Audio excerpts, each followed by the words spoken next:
सोचो, अगर तुम्हारे पास ऐसी पावर हो जिससे तुम किसी को भी अपने हिसाब से कंट्रोल कर सको, बॉस को कन्विंस करना, दोस्त से अपनी बात मनवाना या यहाँ तक कि किसी अनजान इंसान को अपने इशारों पर नचाना, ये कोई जादू नहीं, ये साइकोलॉजी का सबसे डार्क कोना है जिसे पावरफुल लोग इस्तेमाल करते हैं। और आज तुम इसे सीखने वाले हो, लेकिन ध्यान से सुनो, ये सिर्फ एजुकेशन पर्पस के लिए है, गलत इस्तेमाल मत करना, क्योंकि ट्रिक एक इतनी पावरफुल है कि इसे जानने के बाद तुम्हारी सोच बदल जाएगी।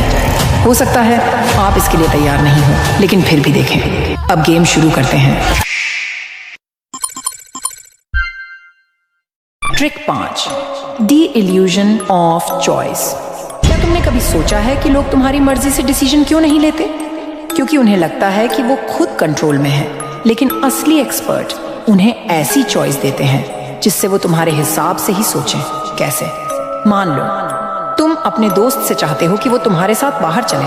अगर तुम सीधे बोलोगे चल बाहर चलते हैं, तो शायद वो मना कर देगा। लेकिन अगर तुम उसे ऑप्शन दो, भाई बाहर जाना है, पिज्जा हट चले या डोमिनोज, अब खेल बदल गया।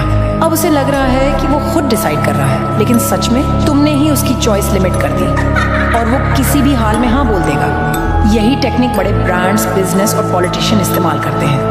लोगों को चॉइस का इल्यूजन दो, लेकिन असली कंट्रोल तुम्हारे हाथ में रखो। लेकिन रुको, अगले ट्रिक से तुम किसी से भी हाँ कहलवा सकते हो। Trick 4, the yes ladder technique. अगर तुम्हें किसी से बड़ा फेवर चाहिए तो सीधा मांगने पर मना कर देगा, लेकिन अगर तुम छोटे छोटे हाँ बुलवाते जाओ तो उसका दिमाग धीरे धीरे तुम्हारी रिक्वेस्ट को एक्सेप्ट करने लगेगा। कैसे? सोचो, तुम अपनी कंपनी में प्रमोशन चाहते हो। अगर तुम सीधे जाकर बॉस से कहो सर मुझे प्रमोशन चाहिए, तो बॉस का जवाब होगा अभी नहीं, अगले साल देखते हैं। लेकिन अगर तुम इसे यस लैडर से अप्रोच करो, पहले छोटा फेवर मांगो, सर क्या मुझे इस नए क्लाइंट मीटिंग का हिस्सा बनाया जा सकता है? मैं थोड़ा एक्सपीरियंस लेना चाहता हूँ। अब थोड़ा बड़ा स्टेप, सर क्या मैं इस प्रोजेक्ट के कुछ एक्स्ट्रा रिस्पॉन्सिबिलिटीज ले सकता हूँ? अब बॉस को हाँ कहने की आदत पड़ चुकी है। सर क्या मैं लीडरशिप वर्कशॉप में जा सकता हूँ? इससे मेरी स्किल्स और बेहतर होंगी। अब आखिरी स्टेप, सर मैंने इस साल एक्स्ट्रा जिम्मेदारियां उठाई हैं, क्लाइंट्स भी खुश हैं, क्या अब मेरी प्रमोशन अप्लाई करने की संभावना बन सकती है? अब क्या होगा?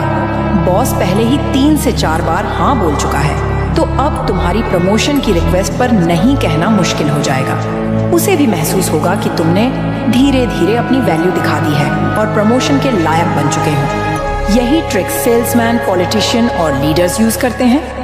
लोगों को छोटे छोटे हाँ बुलवाने की आदत डालो, फिर बड़ा फेवर मांगो। शायद हमसे फिर मुलाकात ना हो। ज्वाइन करो कोर माइंड और सीखो लोगों को कंट्रोल करना।